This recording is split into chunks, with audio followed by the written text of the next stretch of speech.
Perdão. Perdoar ou desculpar alguém é bom e saudável, mas viver desculpando indefinidamente os erros alheios pode ser muito perigoso. As emoções enterradas e não verbalizadas se manifestarão de forma negativa em outras situações e com diferentes pessoas em nosso dia a dia. Toda criatura deseja a paz e a felicidade e quer afastar de si o sofrimento e a amargura. Essa é a meta de excelência de todos os seres humanos. O entendimento do nosso melhor depende do grau de raciocínio lógico ou da situação em que estamos vivenciando. Todo procedimento é compreensível e proveitoso em determinado contexto da vida. Quando tomamos atitudes baseadas em mágoas e ressentimentos, é porque supunhamos que isso nos parecia melhor. Sempre agimos conforme a nossa maturidade espiritual do momento para decidir e resolver nossas dificuldades existenciais. Ou melhor, tomamos decisões de acordo com as nossas possibilidades de percepção, interpretação e também segundo nossa capacidade e habilidade conquistadas. Damos o que temos, fazemos o que podemos. Apenas se dá ou faz aquilo que se possui ou pode.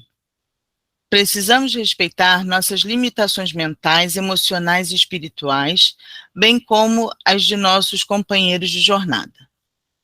Pressupõe-se que quando alguém pede desculpa, é porque reconheceu seu erro e solicita reconciliação pelo ato impensado e pelo comportamento equivocado.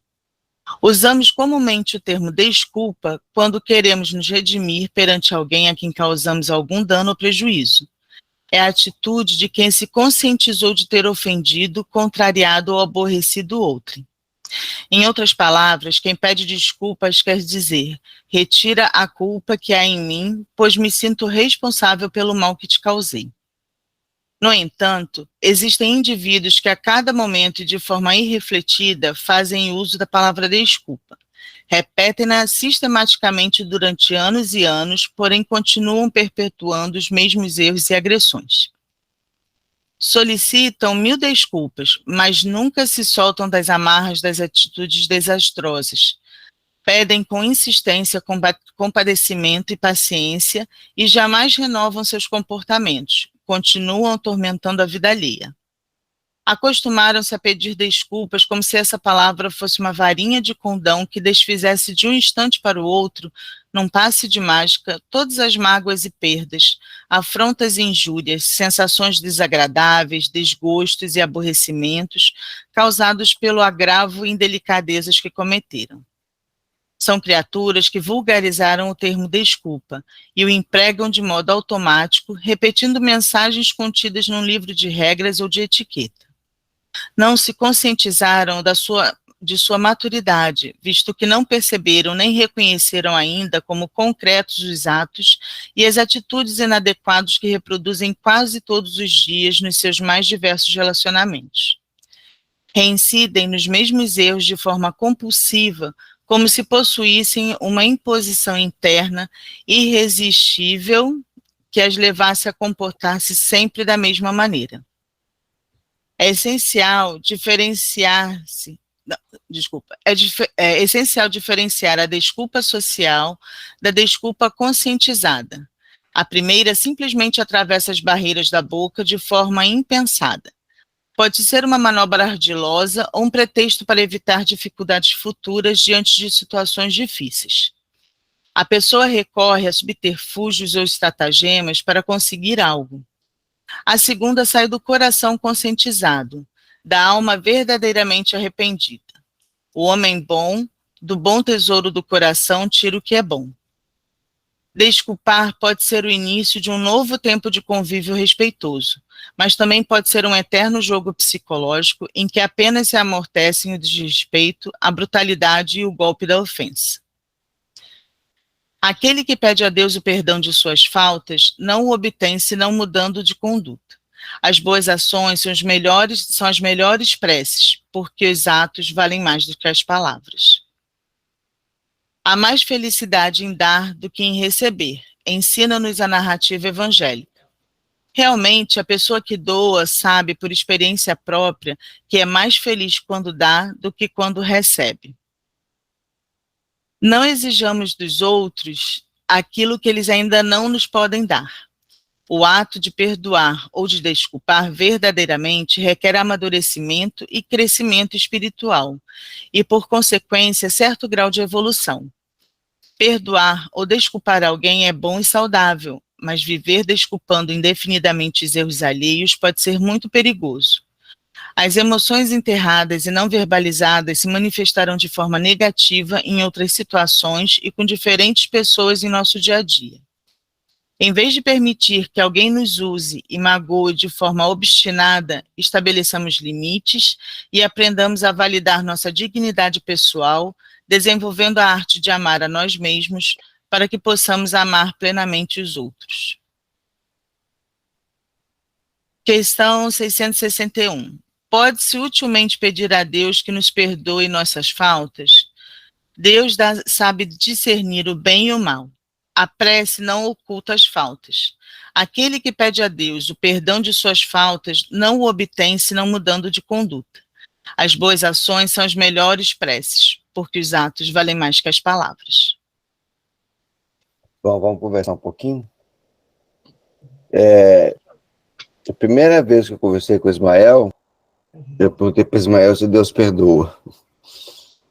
E a resposta do Ismael, como esperado de um ser elevado como ele, né, é que Deus não precisa perdoar, porque a gente não ofende a Deus, né? E hoje, mais cedo, também estava lendo e tudo, como a gente buscar se renovar. A gente vem de um pretérito, né, e a gente comete sempre as mesmas falhas, né? Parece que um disco está arranhado, e a gente vem para aqui para a gente poder, né, recuperar e corrigir as nossas falhas pretéritas. Como é que a gente descobre quais são as nossas falhas? Como a gente pode ser melhor? Essa é a grande pergunta, né? Quando a gente começa a perdoar demais, o que está nos incomodando? O que tem tanto que perdoar o outro? Né? Às vezes, quando a gente está pedindo desculpa, por que a gente está cometendo aquela falha? Né? Por exemplo, se eu gosto tanto do Silvio, por exemplo, por que eu chego e sou agressivo com o Silvio e não sou que é mais próximo, vamos dizer assim, e eu não sou agressivo com o outro que eu tenho algum interesse, vamos dizer assim. Então, uma reflexão para a gente, né? O que o outro tem que me incomoda, que eu tenho que melhorar, que essa leitura traz, né? Onde as falas que eu viro e mexe, eu tenho que pedir desculpa. Por que toda hora eu tenho que pedir desculpa por uma certa coisinha para alguém? Para minha esposa, para o meu filho? Repara, a gente usa muita palavra desculpa. Parece até que é psicológico mesmo. Vira e mexe, a gente fala, desculpa, Renato. Desculpa, Neuza. E as pessoas estão perto da gente. Talvez é uma sinalização onde a gente tem que buscar ser melhor. Que é o grande objetivo de a gente estar aqui, né? E para que ser melhor, né? Para melhor servir. Eu acho essa leitura muito interessante. Perdão. Eu não vejo nem como foco do perdão em si, nem na desculpa. Eu acho que ele usou esse tema para falar, na verdade, da importância da reforma íntima. Sim. Que o fato da gente perdoar é uma coisa muito dessa coisa do perdão, pedir desculpa, é muito da nossa condição humana no momento. Como a gente já falou em outros dias, né, essa coisa da sociedade criar regras. Então, a sociedade te empurra a estar bem com os outros, então você não pode magoar, você é impelido pela sociedade a se desculpar quando acha que errou, ou pior, quando a sociedade acha que você está errado. Mas eu não vejo, assim, esse texto especificamente como julgar o perdão ou a desculpa em si. Eu acho que ele usa esse tema, que faz parte do nosso caminhar aqui enquanto encarnados, de todas as informações e vibrações que nos rodeiam por estarmos nesse meio aqui mais digamos assim, um pouco mais pesado, para que a gente reflete de fato na conscientização e compreensão do que nós somos, do que queremos ser. Então, acho que é mais... Ele usa essas palavras como quase um texto semântico para dizer que nós precisamos, de fato, fazer a nossa reforma íntima, compreender de fato, verdadeiramente, o que é bom não para a gente, mas para todo o universo, para todo mundo. O que vai fazer todo mundo caminhar igual, com os mesmos sentimentos? Porque essa coisa do se sentir culpado está relacionado às nossas fraquezas. E a necessidade de se desculpar, como ele diz aqui, tem os sinceros e tem os que fazem da boca para fora. São hábitos adquiridos pelas nossas várias encarnações. E ele cita isso para que a gente pense, mas, na verdade, não importa se a gente perdoa ou não perdoa, importa se a gente compreende o nosso contexto, compreende ao nosso redor. E acho que é mais por aí, pelo menos do meu ponto de vista. Sim, mas talvez eu não tenha expressado corretamente. É exatamente o que eu vejo, Silvio. Mas justamente a gente está atento para a gente ter essa conscientização do que a gente está perdoando e está sempre pedindo desculpa, para não ser uma coisa social. Né? Porque vocês já viajaram muito, a primeira coisa que você aprende nos Estados Unidos e tudo é excuse me. Se encosta na pessoa, excuse me, é para mais usa, né? Desculpa. E fica uma coisa banal, sem essa palavra que você usou, Silvio, que é mais conscientização. Né? O que está me incomodando que eu tenho que perdoar e por que eu estou pedindo desculpa? E realmente a caminhada é a reforma íntima para a nossa elevação, né? E o perdão pode ser um sinal na nossa caminhada. O que tanto nos incomoda, né? E o que a gente está incomodando os outros. Tem um outro ponto que me chamou a atenção, que foi em relação à questão do você também identificar, né?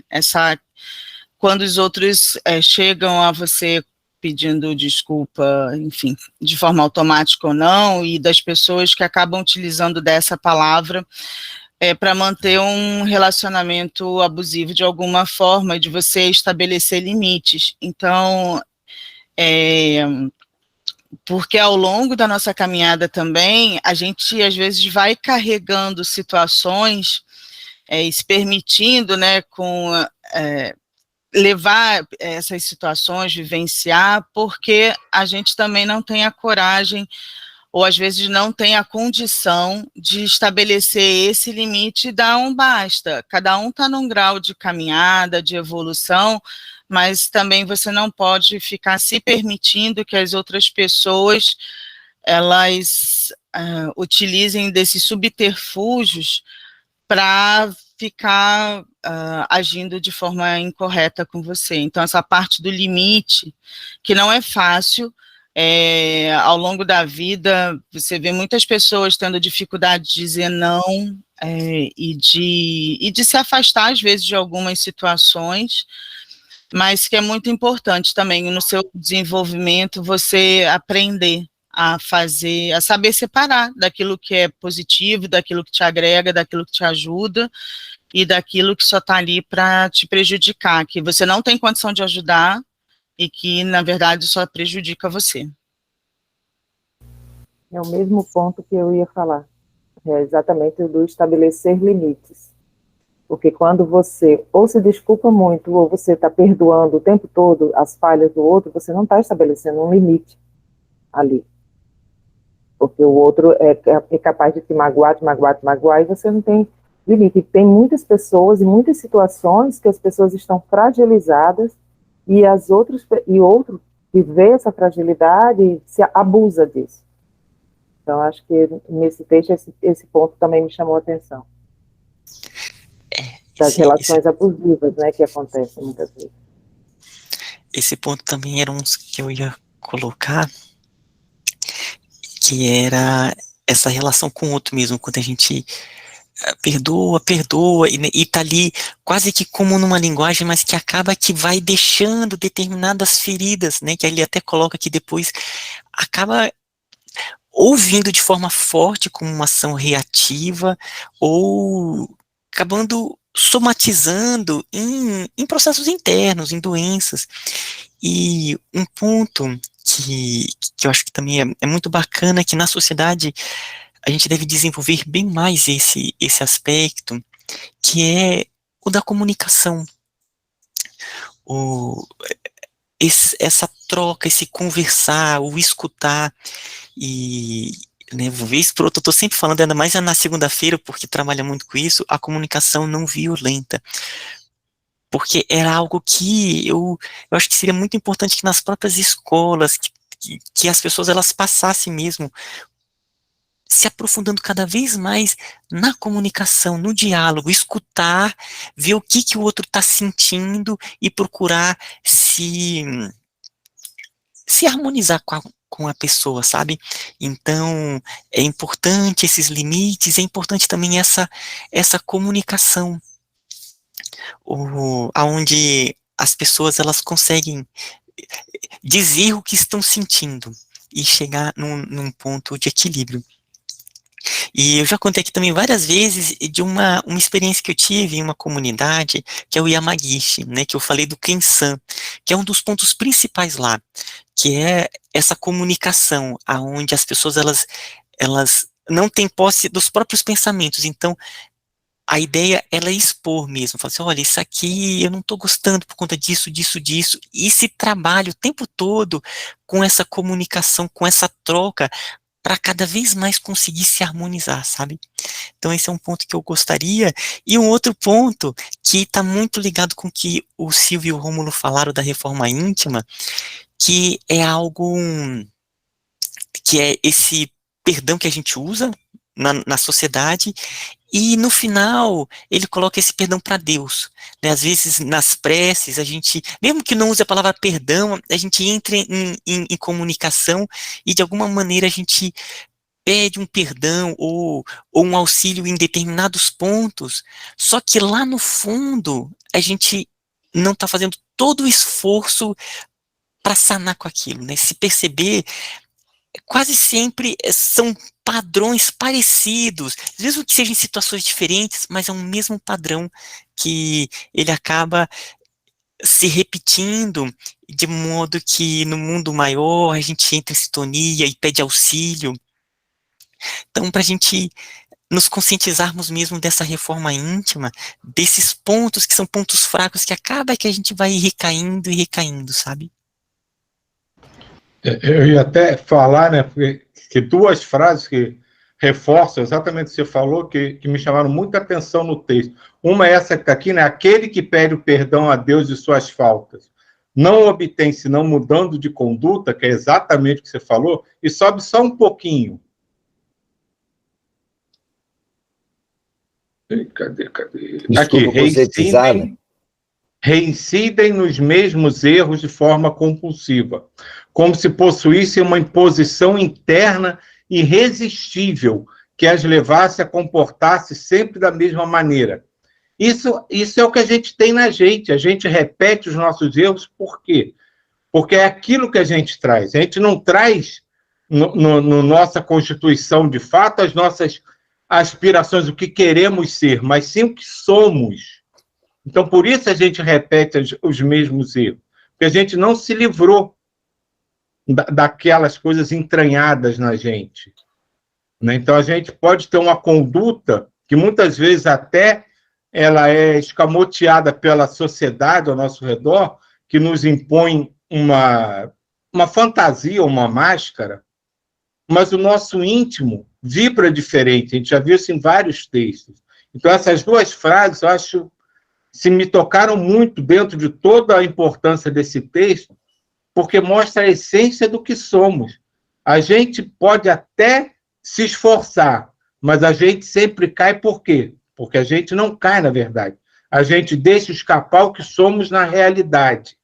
E que não adianta simplesmente, como o Ismael falou, na hora da oração, me perdoa aí, pai, eu sei que errei.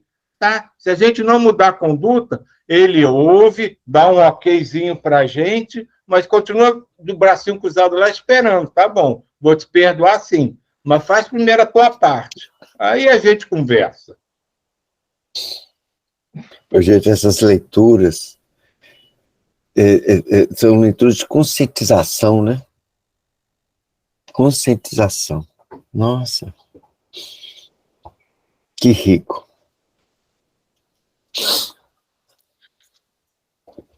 E Silvia, em relação ao que você estava falando, né, dessa mudança, do que nós somos, do que trazemos, tem um aspecto, que a mudança também não é da noite para o dia. Então, a gente também tem que saber que nesse processo de mudança, a gente pode, eventualmente a gente vai cometer o mesmo erro, é realmente ficar alerta para que você veja os sinais, veja quais são os gatilhos daquela reação, porque mudar algo que é tão da nossa natureza, né, da característica de cada um, é um processo lento e bem difícil. Isso é muito importante. Ismael, que é o nosso cientista, né, já deve ter ouvido isso várias vezes. A evolução não dá saltos. Então, quer dizer, isso que a Elisa falou é importantíssimo, a gente ter consciência de que a gente ainda vai ter um caminho enorme para trilhar, que a gente está começando, a gente é a sementinha que começou a ser regada, ainda nem saiu o embriãozinho da flor ali ainda. Então a gente tem, e a gente ainda vai errar muito, porque ainda faz parte da nossa intimidade não reconhecer, tá? Porque ler e entender é uma coisa, mas trazer essa conscientização para o nosso interior é uma distância assim abismal. Então não basta a gente ler e compreender o que está lendo, a gente tem que compreender isso no coração. E essa é a nossa dificuldade. Porque a gente está aqui, todo mundo se amando, tudo calmo, mas se eu der, quando levantar para beber água, um chute com o meu dedinho na cadeira, eu vou soltar no mínimo uma dúzia de palavrão. Então, isso é o que nós somos. E a gente se conscientizar, acho que essa é a conscientização mais importante, que o nosso caminho ainda é longo, não necessariamente árduo, mas ainda é longo.